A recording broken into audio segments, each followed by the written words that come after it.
Hi, good evening, everybody. I hope I'm audible and visible. So, welcome to today's webinar that is on the Gait Cycle. Before we start the webinar, I'd like to introduce myself. I'm Gayatri and I have completed my Master of Physiotherapy in biomechanics. So, not a common stream that people choose to study, but because of studying biomechanics, this is a topic that I had really done in detail. And currently, I work as a biomechanist. So, gait analysis, analyzing the gait cycle, is something that I do quite regularly. And hence, today's topic of the gait cycle. Okay. Gait in itself is a very, very interesting topic, which physiotherapy students usually learn at the end of the year, at the end of the subject of kinesiology or the semester, depending on which university you're in. And it's one of the most beautiful and complex activities that we humans can do. Okay, you might have seen that you usually find a horse's walk very graceful or an animal's walk very graceful. So when people like back Aristotle times and all that, when they started studying these animal movements, they realized that even humans have a very distinct pattern, and very distinct in the sense that we are the only creatures who walk on two limbs, the only bipedal creatures. Okay, so even though a lot of animal movement was studied, human gait turned out to be something completely different. And that's why a lot of research has been done. Even when you start analyzing gait, you'll see that it's analyzed through multiple factors. Okay, and another reason why gait is very interesting in physiotherapy is because this is the first time that you are introduced to the concept of biomechanical analysis. Till then, you've learned joint mechanics, you've learned the convex concave rule, you've learned how, let's say, the shoulder moves, or what muscles are moving the shoulder, or how the hip is taking weight and all that. But up until then, you don't know how to analyze these things. You learn these things in theory, but you don't know how to analyze. Gait and posture are the first concepts where you not only learn the movements happening, the muscles that are working to make the movement happen, but you come to learn how to analyze it, how to divide this movement, how to isolate this movement, and then see what is happening in each phase. Okay, so gait is one of the most complex topics that is to be learned in physiotherapy. Just one, because let's say after gait, you still have running, stair climbing, etc. And it's also the first time that you get introduced to the concept of biomechanical analysis. So in today's webinar, what we'll be covering is, first of all, what gait is, what does the term mean, then how to break it down to phases. Each phase will have a subphase. When it comes to gait, there's a traditional way of classifying the subphases, and there's a new modern way, which is the RLA classification. Again, I'll tell you what the full form of that is. And then there are many methods of gait analysis, out of which we'll be covering two today. That is the spatial analysis of gait and temporal analysis. After covering spatial and temporal, there'll be a small case study where I'll show you one of my patients who I had recorded and analyzed. And to end with, there'll be activity which you can do on your own and send it back to Prakara of whatever doubts you have. If you do the activity, I'll personally review them. And then if you have any questions, you can always send it as a YouTube comment. I'll answer any questions at the end of the video. Okay, this is an overview about what we'll be studying today. So what is gait? I remember the first time that I saw the term, I confused it with GATE. Okay, I didn't realize that it was a medical term for walking. Okay, so long story short, it's just a fancy word for walking. It's a medical way of saying gait. Anytime you read any research papers or any textbooks, they will not call it walking, they'll call it gait. Okay, so definitely keep check of the spelling when you're writing it in your exam. Okay, so walking is the human gait is defined as a translatory progression. Okay, so translatory because you're moving in one direction most of the time, unless you're asked to move in an obstacle or asked to move around something.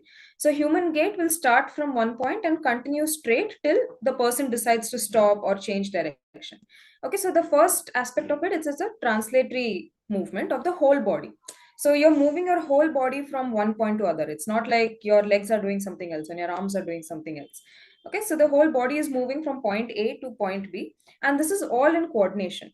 So if, when you walk, you'll realize that it's a coordination between your arms and legs. For example, you keep your right leg, left arm goes forward. Okay, then when you keep your left leg, right arm goes forward. So even between the legs, there is coordination. Like if your right leg is forward, your left leg will be preparing to take off, okay, to go to the next step.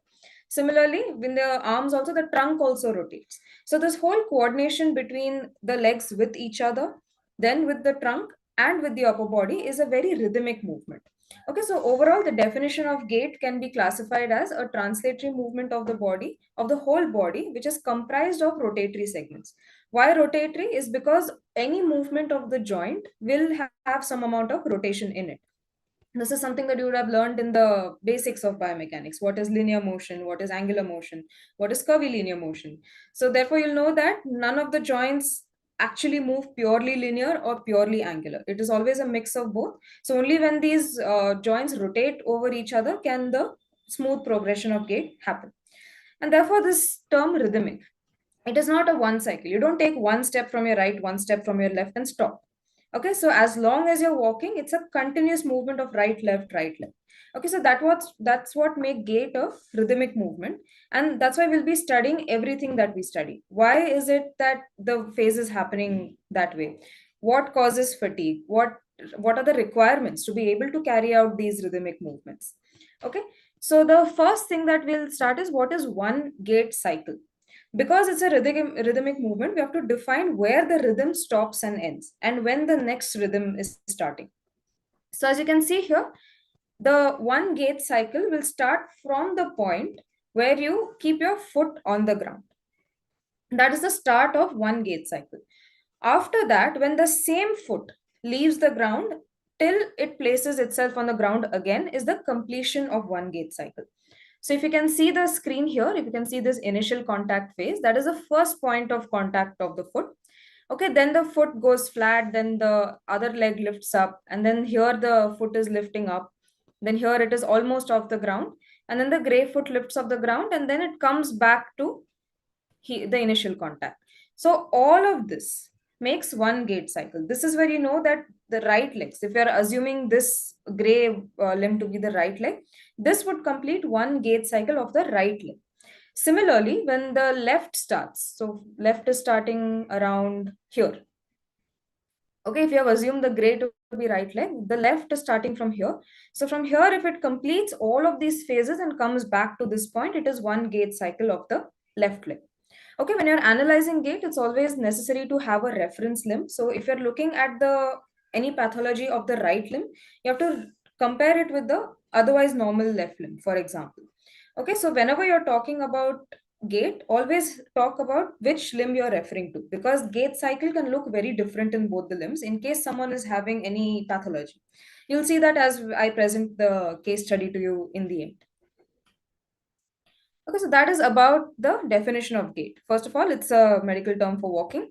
It's commonly used across everywhere. Nobody calls it walking. Functionally, you call it ambulation if you're in the clinic setup or so. But in the medical terms, in research terms, it's called as gait. Ensure to keep the spelling right when you're writing it in the exams. Okay, definition of gait is again something that is very, very commonly asked in the exams. So remember that it's three things to it. One is it is a forward movement, a straight line movement, unless someone is obviously walking in a circular track. The whole body is moving and the movement is in a coordinated manner between different segments of the body. Now, this is broken into phases. One, you have the stance phase. Second, you have the swing phase. As you can see in these pictures here, there is a time where the limb is in contact with the ground and then it lifts off the ground. Okay, so this is the main classification of the phases of gait. So stance phase is the entire time that a foot is in contact with the ground. Swing phase is when the foot lifts off the ground. Both these phases have different requirements of them. There are different things happening in each of these phases. So in stance phase, the entire body weight starts coming on the limb. Okay, so the requirements of the body is to be able to take that weight, it's to be able to balance itself. There'll also be a phase where you're standing only on one leg while the other leg is lifting off and coming front. Okay, so these requirements are needed of the limb when the person is in stance phase, that is accepting the weight, transferring the weight, maintaining balance, maintaining stability. Then swing phase is when the limb is lifting off. Now this phase requires the person to be able to propel forward. If you don't lift the limb off the ground, the forward movement will not happen. The person will be just a statue. Okay, So here you need enough movement at the joints to be able to lift off the ground. You need the knee to bend, you need the hip to bend. If you've seen someone after an ACL surgery who's wearing a long knee brace, they'll not be able to bend the knee or the hip as much as needed. So then they'll have a compensation movement. Okay, so in the swing phase, you need enough range of motion, you need enough speed to translate that limb, and then you need control of the limb before it touches the ground. Okay, otherwise the person will just, the velocity will take that person away. So even though the swing phase is moving with velocity, that velocity has to be controlled. So these are the two main phases of gait: stance and swing. Now under these, it is not enough to just know that the limb is in contact with the ground. As you can see in this picture, a lot of things are happening from the time you go from one gait cycle to the next. So therefore there are sub phases to this. This is the traditional classification. Stance phase has 5 subphases. Swing phase has 3 subphases.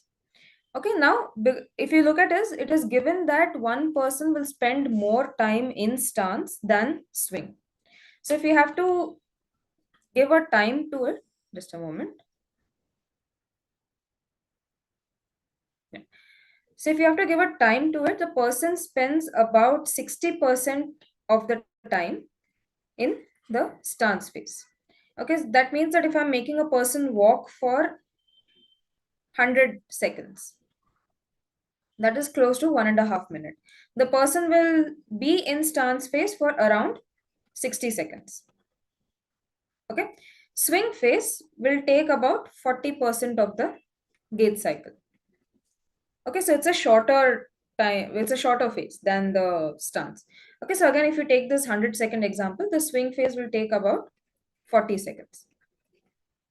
Now, in between stance and swing, you also have something known as the double support phase. What this means is that the limb does not, it's not always that one limb is on the ground and the other limb is off. There is one particular time when both limbs are on the ground. So as you can see here, this point or this point, and wherever you see both limbs on the ground, it is a point where both of them are in stance. Okay, it's not like one is in stance, one is in swing. This double support phase is about 22%.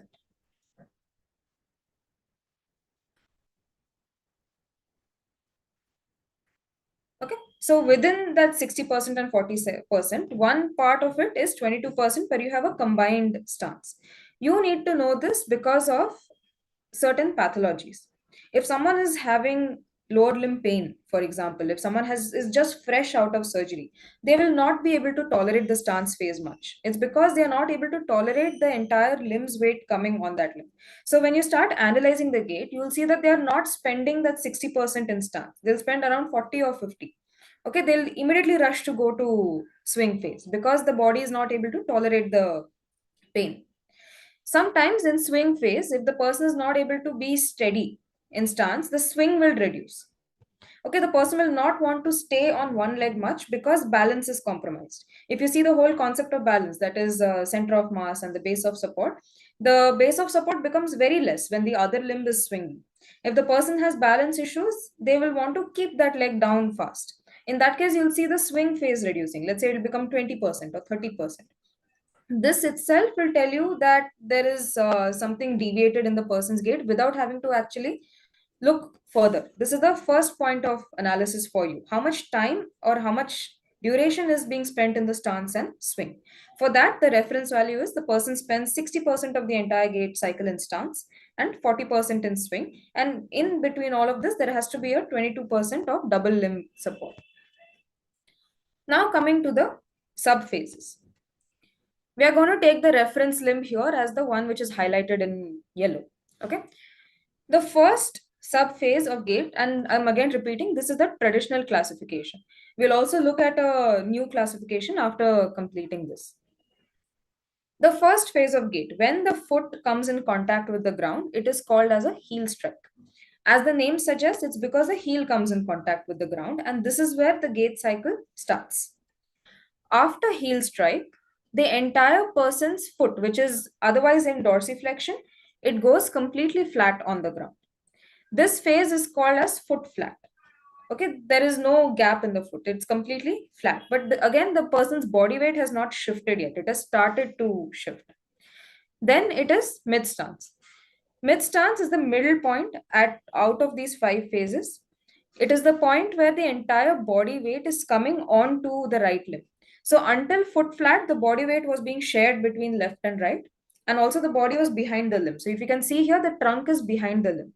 It is slowly progressing forward. So mid stance is the point where the body comes right on top of the limb. The opposite limb starts lifting off and the entire body weight is transferred. Okay, so this is a phase that requires a lot of stability requirements from the entire gait cycle.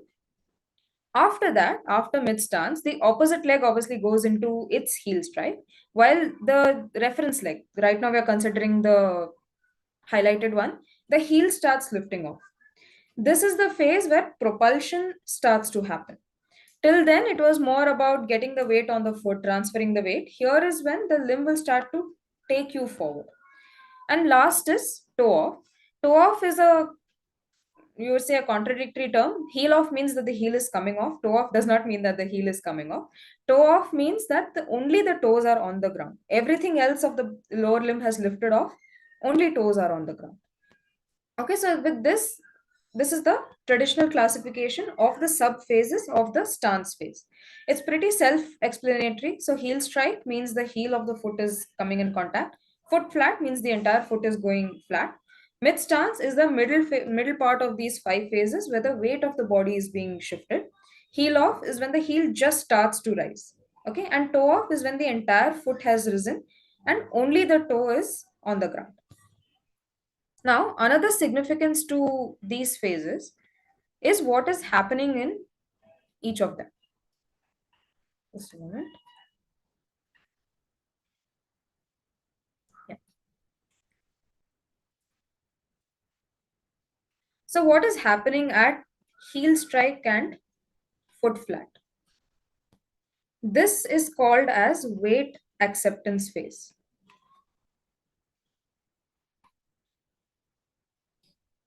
Both of them put together will be the weight acceptance phase of the gait.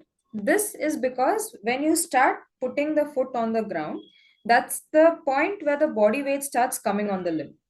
It is again relevant because the minute you put weight on the ground will put weight back on you.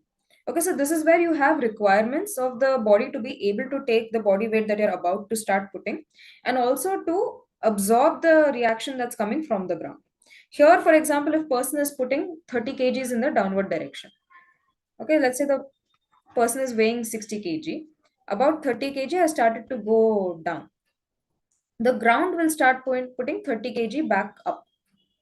So this limb right here, first of all, has to have the capacity to take the weight, and second of all, has to have the capacity to absorb this 30 kg coming back. Okay, so the muscles, the ligaments, they'll do their work, but they have to be at a capacity to do their work. Weight on the limb will start progressively increasing as the body comes over the limb. Okay, therefore, heel strike and foot flat are also called as weight acceptance. If someone is not able to accept weight in these two phases, you'll see that they'll immediately they'll not spend so much time. They'll want to lift the foot off the ground. Mid stance is when the weight has progressed. So here it is a weight shift. So mid stance will be the weight shifting phase of gait.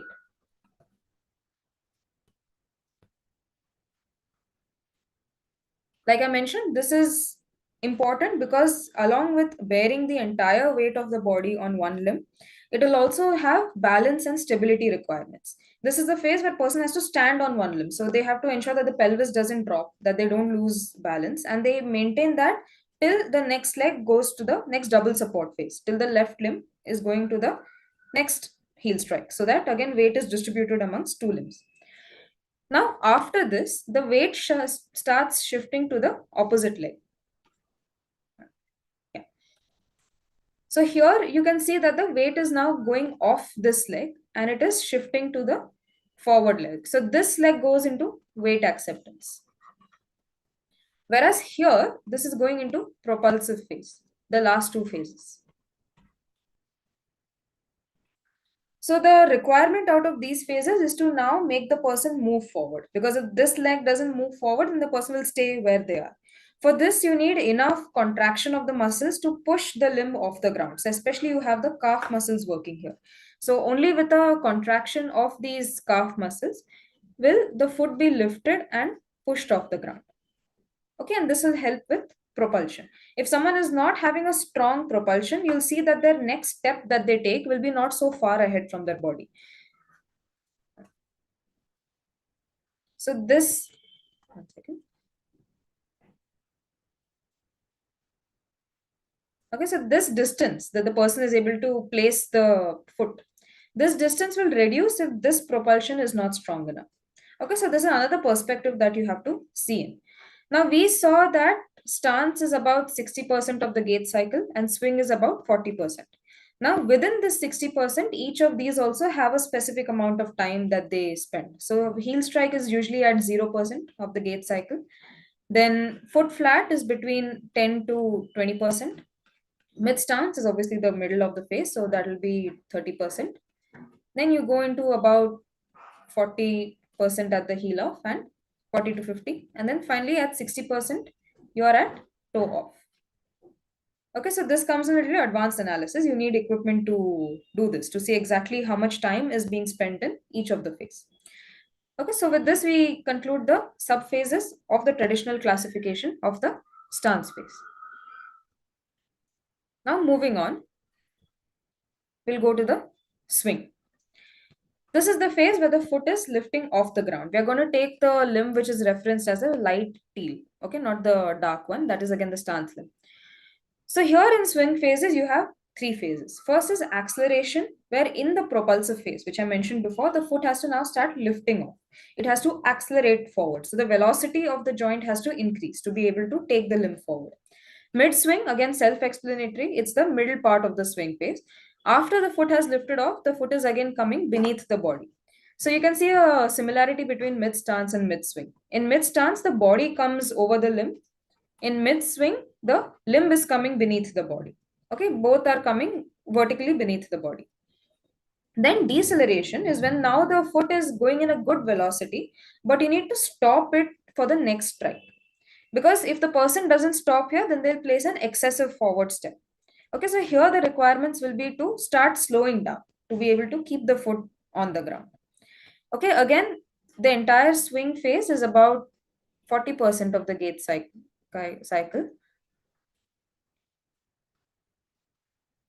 Okay, and then here also you start increasing it. So let's say at 70%, you have acceleration, then 80 to 90%, you have mid swing.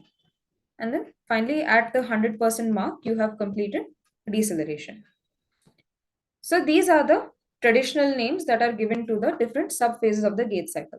Now, why these are called traditional and why the terminology changed is because of many issues with this kind of classification. For example, here we have heel strike. But there can be certain conditions where the person does not heel strike at all. If you have seen cases of Duchenne's muscular dystrophy, where they develop toe walking, you cannot describe the person to have heel strike. Okay. Similarly, there are some people because of dorsiflexor weakness where they'll land with a midfoot. Instead of landing with a dorsiflexion or neutral, they'll start with a foot flat. Okay, so this kind of classification didn't take into account these kind of cases. Okay, so here you have a good dorsiflexion here, but some people may not have the enough contraction of the tibialis anterior to keep the foot in dorsiflexion, in which case they'll land with a flat foot. Similarly, there are some people who walk in toe walking. Let's say in cases of stroke or in cases of Duchenne's muscular dystrophy, they have so much of calf tightness or tibialis anterior weakness that they cannot maintain this dorsiflexion and they start walking with a toe walking. Similarly, foot flat. This phase tells us that the foot is going completely flat on the ground. But if someone is again having a toe walking phase, they're never going to achieve the foot flat. Okay, so this is how their foot will be. They'll load it in that toe walking position, in that plantar flexed position. Mid stance is again a name that is retained even in the new classification. So that is something that doesn't change because it explains what is happening. It's the middle part of the face where the weight shift happens. Then again, heel off. Here we're assuming that the heel is lifting off, but if someone is into a different kind of gait pattern, the heel is already lifted off. Again, a very classic case is toe walking. So therefore, because of these kind of problems that came with describing the gait this way, we have something known as the RLA classification.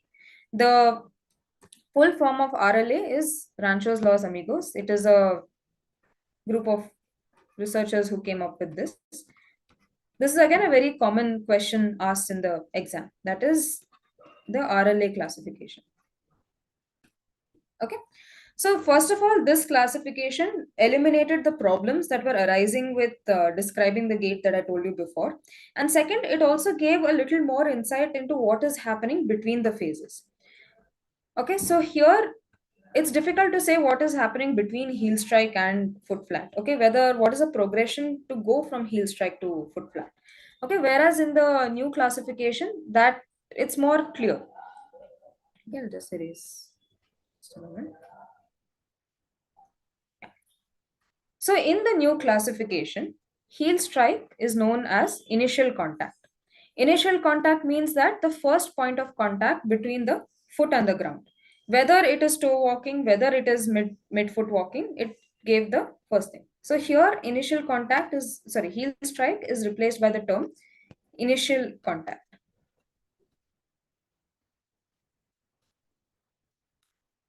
Then again, foot flat, again a misnomer if someone is not having the ability to make their foot completely flat. This is called as loading response.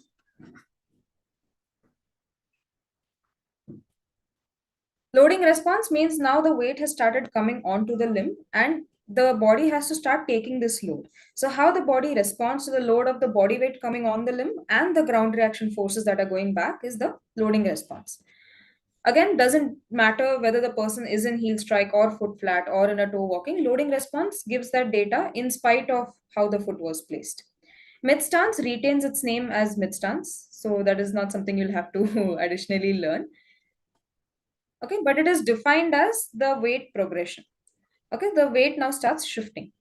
Heel off is called as terminal stance.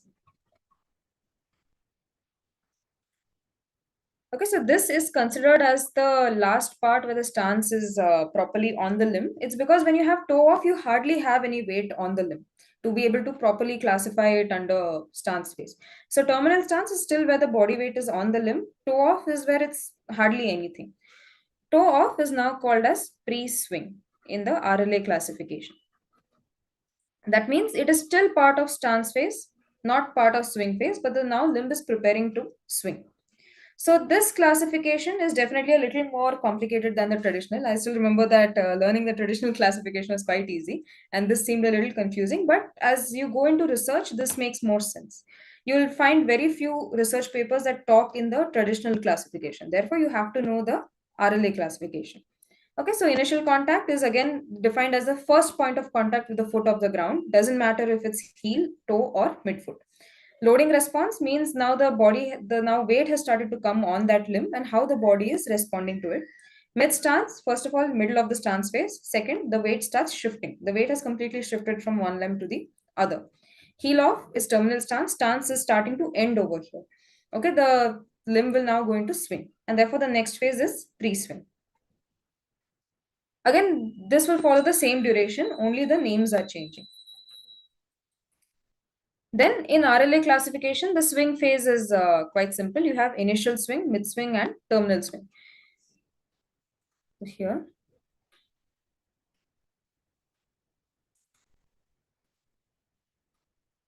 Yeah. So here you have initial swing.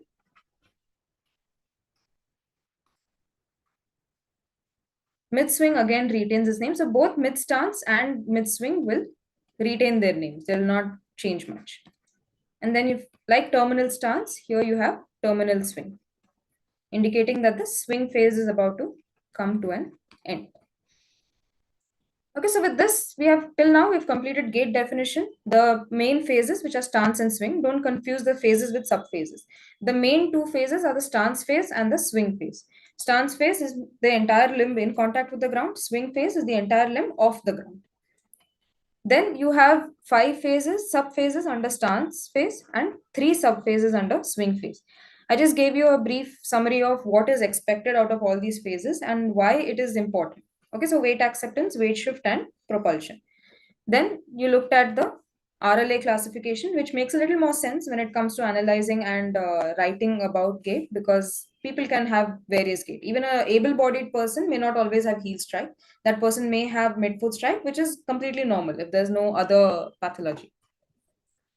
Now, moving on to how to describe what is happening in gait and the analysis. Okay, so now you know these subphases, phases, but then that's not enough to tell you what is happening in gait. So there are 5 ways of analyzing gait. First is spatial parameters, where you're seeing how the gait moves in space, how far the person is placing a step, how wide the person is placing a step, okay, how the person is moving in space. Second is temporal parameters. We just saw an example of that. It is how much time is being taken by the gait. How much time is stance taking? How much time is swing taking? Within that, also, how much time is the person spending in mid stance or toe off or things like that? How many steps is the person taking? So, these are the timed parameters of gait. Kinematics is going to completely look into the range of motion requirements and also the velocity. How what is the joint velocity? So in spatial and temporal parameters, you're seeing how fast the person is walking. In kinematics, you'll go further into what is the velocity at each joint, what is the range of motion at each joint. Kinetics is completely to do with forces. How much muscular force is happening? How much gravity is affecting the gait? How much ground reaction force? So if you're putting weight on the ground is putting weight back on you. How much is this force coming onto the limb and how is the body reacting to this limb and how is it affecting the gait cycle? And lastly, electromyography gives a muscular contraction picture. Okay, what is the muscle activation, which muscles are working in each phase and all that. Okay, so this gives a very beautiful overview about the entire gait cycle. This to teach this itself will take like 3-4 lectures. Today we are going to focus on the spatial parameters and the temporal parameters. In a way, you could also consider this under kinematics, because if you see kinematics, it also talks about location of a movement in space. So that is exactly what we're doing here. And kinematics also talks about joint velocity. In a way, it can be related to time. So overall, you could say that gait could be analyzed as kinematics, kinetics, and electromyography. And that spatial and temporal parameters are still components which can come under kinematics. Now, spatial parameters. How the gait is moving in space. Here we have a few definitions. Before looking at stride length, step width, and degree of toe out, you need to know what is one stride, what is one step, and how would you define as the base of support. So now, just a moment. We are going to assume the right foot as the reference limb. So this is the starting position, left limb and right limb. Okay, left and right. Assuming that the person has started to go into initial contact of right, then the person goes into initial contact of left and again initial contact of right. I just draw small things here to make these look like feet. One stride is from initial contact of one limb to the initial contact of the same limb. So this entire part is known as one stride. And because we have assumed the right leg here, this is one stride of the right limb. Here, if the person is taking another step from the left limb, this distance is one stride of the left limb. Okay, so right foot in contact, right foot has lifted off. Again, right foot in contact is one stride of the right. Left foot in contact, left foot off, and again left foot in contact is one left leg stride. Now, stride length is the length of the stride.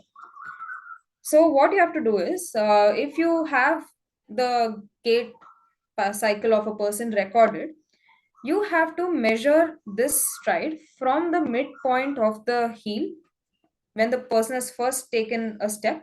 Then you mark the midpoint of the heel of the same limb when it's taken its next step. Draw a line between both of these and measure. This will give you the measurement of one stride. It's better to measure these in centimeters because it gives you a more precise measurement than meters or inches. Similarly, if this is a left foot, you measure the midpoint of the left foot and the midpoint of the heel again when it goes into its next initial contact. And then this measurement will give you stride length of the left foot. This is supposed to be somewhat equal with a plus minus of, let's say, 1 or 2 centimeters, but anything more than that will tell you that one limb is not being placed as far ahead as the other limb. Okay, so ideally this one should be, if I have to consider this as 20 centimeters, I would expect this one again to be around 20 centimeters or 18 or things like that. Let me show you what it looks like if one stride is more, one stride is less. So let's say the person, sorry, not this. Let's say the person has started walking on right, has taken a left-sided step here. Right-sided step is again over here, but the left is only over here. Okay, so you can see that this distance is larger than this distance. So you would want to consider looking at what is happening in the left limb. Is it because of pain? Is it because of some muscular contracture or restriction? Is it because of reduced mobility? Has the person had some new surgery? Are they afraid of losing their balance? All of that can be seen in by seeing the stride length. Next one, next spatial parameter is a step length. So now we'll start with defining what a step is.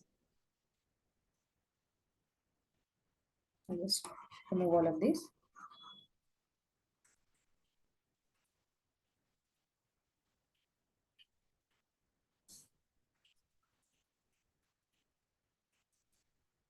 Okay, so now we defined one stride. One step means first a person places the right foot, then a person places the left foot. So again, this is left and right limb. If the person starts walking with right and then the left, this is called as one step. So one right leg, one left step is called one step. Then again, if the right leg is again back here, it is the next step that the person is taking. Okay, so this is considered as one step. This is considered as another step. Then again, if the person is putting the left leg forward, this will be considered as the third step. Okay, so unlike stride in which you are seeing this entire thing, now you're seeing between the right and left. So that is this definition of one step. Now, how do you measure step length? I'll remove the additional markers.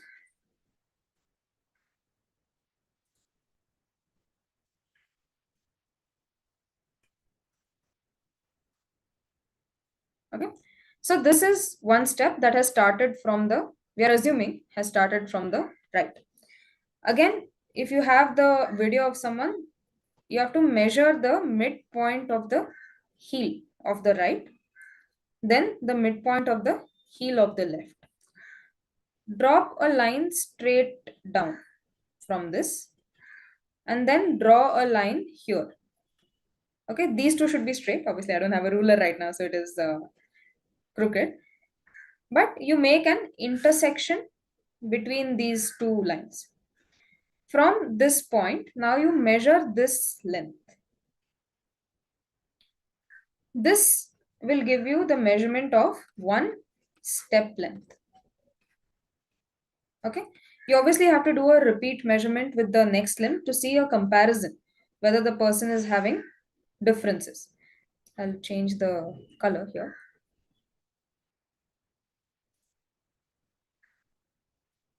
Okay, so you have measured this step length when the person took a right step and a left step. Now, here again, you draw a line that is straight down and here you draw a line that is perpendicular.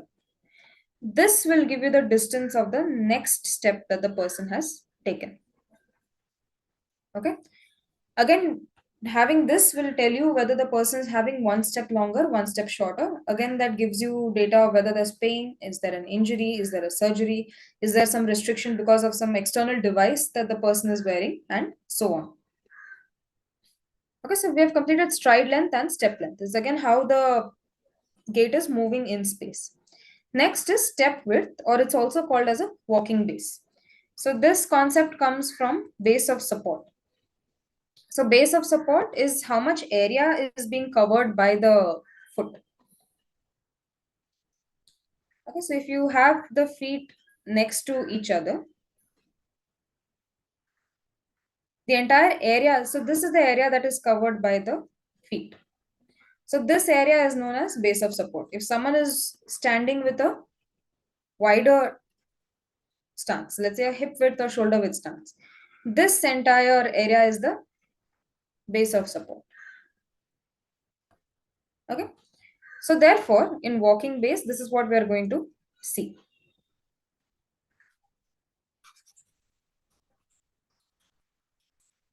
Again, I'm going to consider a step. Again, you have to measure this when the person has taken one step. So the same procedure follows here. You're seeing one step, you're marking the midpoint of the heel in both.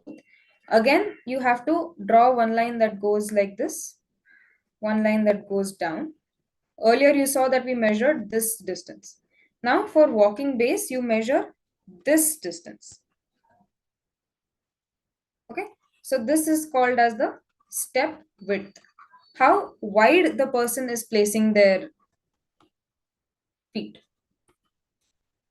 Okay, this tells you something very important when it comes to balance. Now, the concept of balance is the line of gravity, that is the line coming down from the body, has to fall within the base of support. That is when a person can remain stable. If the line of gravity is moving outside, then the person becomes unstable. This is if you stand in toe standing, you're not as stable as if you're standing on both your feet. That is because the base is clearly reducing, it's coming only on the ball of your toes, and your gravity line is not falling within that. That's why you start getting unstable. So, what step width this will tell us if a person is having a very narrow stance or a very exaggerated stance. I'm going to change the view of walking. Till now, we were seeing this side. If person has taken a right step, this is how much you would expect the left step. So this would be the distance. But if a person has taken a right step and the left step is somewhere over here, this is a very wide distance. You would want to see why the person is having a wide distance. This is something you'll see in toddlers who are just learning to walk. Okay, so infants who are just learning to walk, they'll walk with a very wide pace, otherwise they'll fall out. Okay, but in adulthood, when the person is supposed to have a regular looking gait cycle, and if they're having a wider step width, you want to see if they're compensating for balance in some way. Another one is if they're having a very narrow base. So this is the right step, and this is the left step. This is a very narrow base. You usually see this in cases of Parkinson gait, where they are walking with very small steps, or if someone is walking on a very slippery surface, you'll not see them place their limbs wide apart. They'll place it as close to each other as possible. Okay, so this is the third spatial parameter, that is the step width. Last spatial parameter is degree of toe out. Now, this is the angle that the foot makes with the vertical.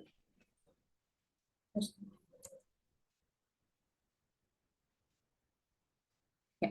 So not everyone walks with their feet in a straight line. Some people have walk with their foot turned outwards. Okay, this is known as an out-toeing gait. Let's remove everything else on the screen. Yeah. So there are three ways that people place their foot. First is if they place it completely straight. Okay, so this is how the feet would look. There are another category of people who place it turned outwards. Okay, this is called as out toeing. Then you have another category of people who walk with their toes inwards. This is called as in toeing. So here you want to see how much is the degree of the foot from the vertical, how much out it is going. Okay, so what you have to do is, I'll again draw this so that it looks like feet. You have to take the midpoint of the heel and draw the vertical or the foot progression line. Okay, the gait is progressing in a straight line. Then you draw a line from this to the second toe, intersecting the second toe. The angle you get over here is called as the degree of toe out. So with an out toeing gait, you'll see how much the person is rotating their foot outwards. With an in toeing gait, you'll see how much the person is rotating inwards. So there's a reference value for all of these. Okay, so how much should be a person's stride length? How much should be a person's step length? How much should be the base? What is considered as a narrow base? What is considered as a wide base? And how much should be the degree of toe out? You have reference values for all of these. If with these measurements it's not fitting into these reference values, means that there is some sort of deviation in the gait that you'll have to look into. Okay, so with this we conclude the spatial parameters. That is, you are seeing the distance taken or how much the person is moving through space. Next is temporal parameters. That is, how much is a person moving through time. Okay, so here you just time everything. How much time the person is in stance, how much time the person is in swing, how many steps is the person taking in a minute, what is the double support time, are they spending enough time on both legs, how much time are they spending on one leg. Okay, so all of this is timed. All of these have definitions also. Cadence is number of steps taken per minute.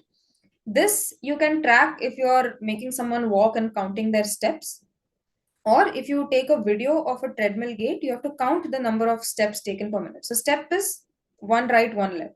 So when the person takes a right step, you count it as one. When the person places the left foot, you count it as two. So you continuously count this and see for 1 minute how much the person is taking. Usually the range, I believe, will be around 120 to 140 steps a minute. Anything less than that means the person is walking slow. Anything more than that means the person is walking fast, or the person is taking more number of steps. Okay, so don't confuse these two. In Parkinson's gait, you'll see an increased number of cadence. The person is taking smaller steps and more number of steps because of the narrow width. That doesn't mean that the person is walking fast. It means that more number of steps are taken. I'm sorry, I think I made a mistake. In walking fast, you will take lesser number of steps because you're covering that much distance. Okay, whereas when you're walking slow, you'll take more number of steps. That means you're covering lesser distance. Then the cycle time is how much time is taken for one entire gait cycle. You could also consider this as stride time, because one cycle means one stride, starting from the right foot to the left foot. Stance time or stance duration is how much time the person is taking to finish all the 5 subphases of stance. Swing time is a duration when the foot is coming off the ground. So how much time the person is with that limb off the ground. Double limb support happens twice in the gait cycle. I'll show you here. Double limb support first happens here at the heel strike. Double limb support is maintained in foot flat. Then it will again happen in the next foot's heel strike. So these are the 2 times where double limb support is happening. Next is single limb support during mid stance, and then throughout the swing phase. Okay, that is single limb support time. So how much time is the person spending in a double limb support and single limb support? This is again going to tell you whether the person is compensating, whether there's a discrepancy between the left and the right. Now, application of doing all these analysis. Why are you having to learn gait so much in detail? We've still covered only the spatial and temporal parameters. If you go into kinematics, you will have to know the range of motion of all of these. If I have to just give you a brief introduction. So this will be maybe in the next webinar. Okay, so here you would expect the ankle to be at around 0 degrees. Okay, you would expect the ankle to be neutral. Here, the knee either 0 degree extension or around 5 degree flexion. And here, the hip you would expect to be around 20 degrees to 30 degree of flexion. Okay, so there are reference values for how much range of motion should be in each of these. So why do you have to know all of this? It's because gait has extensive applications. Anytime someone comes to you with a musculoskeletal condition, whether it is any pain, whether the person has sustained any injury, for example, ankle sprain or any ligament tear or things like that, or let's say the person has undergone some musculoskeletal surgery, total hip replacement, total knee replacement, amputations, these will significantly alter gait. Now, you would want to look at symmetry of gait as much as possible because that's the most energy efficient way. If you're spending more time on one limb and less time on the other limb, there is a good chance that the person is increasing the load on one limb. You will see this very common with ACL patients. Okay, the minute they have surgery, they will complain of pain or discomfort on the non operated limb. One of the main reasons is because they are not taking enough weight on the operated limb. So now all the weight is now going repeatedly on the non-operated limb. Okay, so this can lead to discomfort and all that. In this case, you would want to achieve gait symmetry as much as possible. So you'd want the operated limb to also start behaving like a normal limb as soon as possible. Okay, in cases of amputations, there's a whole study on prosthetic gait. If someone is fitted with a transtibial prosthesis or a transfemoral prosthesis, you have to train them to achieve a normal gait cycle as much as possible. Otherwise, a lot of compensations happen there, a lot of overactivity will happen, and a person might get fatigue or repetitive strain, etc. In neurological conditions, have undergoing someone suffering from a paralysis, that will completely change their gait cycle. They'll not have enough control of that limb. So here, can you give them orthotics? Can you give them an AFO or a KAFO? Does it improve their gait cycle?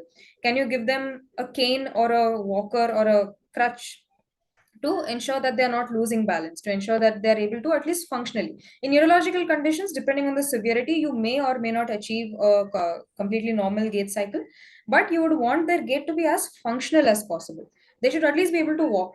Okay, it's not like because of their condition they are not able to walk at all. So give them orthotics, give them assistive devices, give them equipment, but make them walk. Okay, again, only when you carry out a assessment, you'll know what kind of equipment will be useful for them, what kind of equipment you can give them. Next is equipment testing. Now, as physios, you have a lot of opportunities when it comes to building new equipment. Let's say there is a new equipment coming out in the market that claims to help with achieving normal gait, whether it's an exoskeleton in cases of neurological conditions, whether it is a new type of prosthesis or orthosis. These have to be tested first before being sold in the market. So you can be instrumental in carrying out gait analysis. Equipments are not made by medical people, as you know. Equipments are always made by engineers, prosthetists, and orthotists. Prosthetists and orthotists also have some amount of knowledge, means they also have a lot of knowledge on gait, but if you take engineers, not so much. You will have to carry out an analysis to see if someone is having good spatial parameters, good temporal parameters, whether they're achieving the kinematics, kinetics, etc. I was working at IIT Madras where we were testing a new prosthetic knee. Hundreds of gait analysis were done to see if that new prosthetic knee was able to match the demands and mimic normal gait as much as possible. Only when it underwent this amount of testing, we launched it in the market. Okay. Next is research purposes. If anybody is coming out with any new intervention for gait or anything that you want to study, you'll have to carry out gait analysis where the starting is spatial and temporal.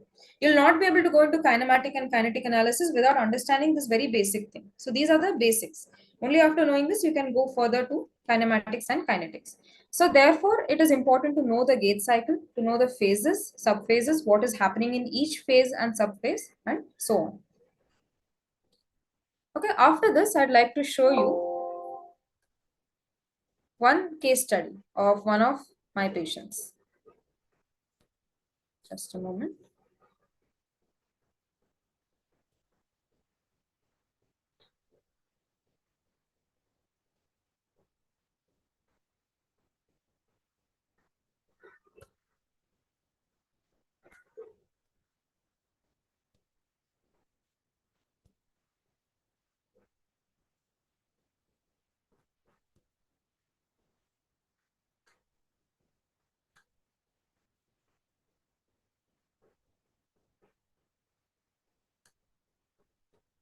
Okay, now this was a patient of mine.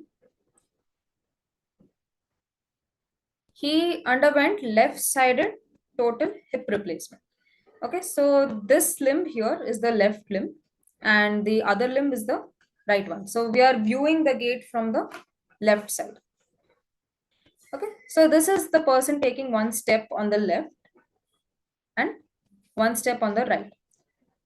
So now, as you can see, he has heel strike. So even though we will be calling this initial contact, his initial contact is placement of the heel. Then here you're looking whether the person is going into foot flat. Okay, then this is the mid stance phase where the entire body shifts. Then look at the right leg still. This is the heel off phase where the heel has started lifting off, and this is the toe off phase. And then that limb goes into the next heel strike. So that was one stride which you just saw for the right limb. Now what I want you to notice is this is how far the person has placed the right limb. Now see the distance that the left limb is taking. It is far lesser. This person has undergone a total hip replacement around 2 months ago. So one thing that you see from the excuse me, one thing that you're seeing from the spatial parameters itself is that left is not taking as much of a larger step than the right. Okay, so this is the left. Again, this is the right. You can see that the person takes a larger step on the right, but a smaller step on the left. So after this, what I did was I assessed if he's having any pain. I assessed hip mobility. Okay, whether there's any tightness remaining in the hip flexors or extensors. And third was the strength. So you need enough strength of the hip flexors to be able to place the limb far ahead. With him, what I found was there was still some amount of discomfort, not pain, but some amount of discomfort and a little reduced hip flexor strength. So that's why the limb was not being placed far ahead. Okay, then the person turns around. Okay, this is left and right. You can see that the right limb is being placed more. So now these are spatial parameters. Time wise, sorry.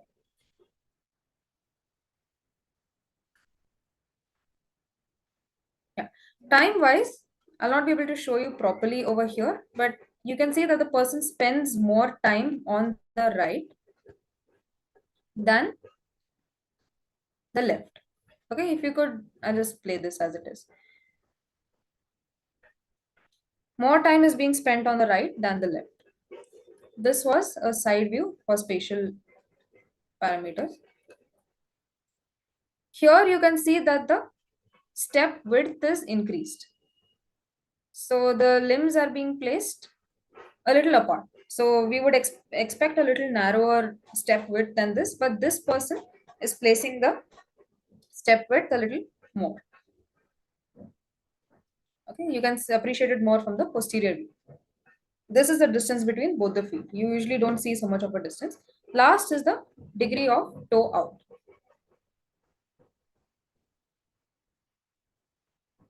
You can see here that the left foot is being placed straight, but the right foot is being placed slightly outwards.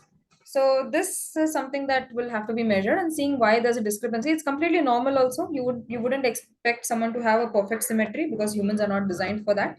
But then you can see that there is a slight discrepancy in the foot progression angle. Okay, so this was an example of a case study of one of my patients. So with that, we conclude this webinar on Gait Cycle. I hope you found it informative. To conclude, I'd like you to perform two activities so that you can understand this better. One is I want you to step in chalk or paint and walk. Okay, walk 5-6 strides. Take a measuring tape and a pen. Mark stride length, step width, and measure all of this. And see if you're having it symmetrical on both sides. Second, for temporal variables, I'd like you to walk on a treadmill at your selected pace for about 1 to 2 minutes. And if you can count, have a stopwatch with you and measure the time of each of the phases. So how much you're spending in stride, how much you're spending in swing, what is the cadence, etc.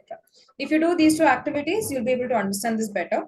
And if you want my opinion on whether you're doing this right, you can always send it to Prakara, and I'll review all these videos and your measurements and tell you if and answer any queries if you have. Okay. Thank you so much for attending this webinar. And GATE is something that is very, very useful for all physiotherapists to know. I'll just check if there's any questions which have come.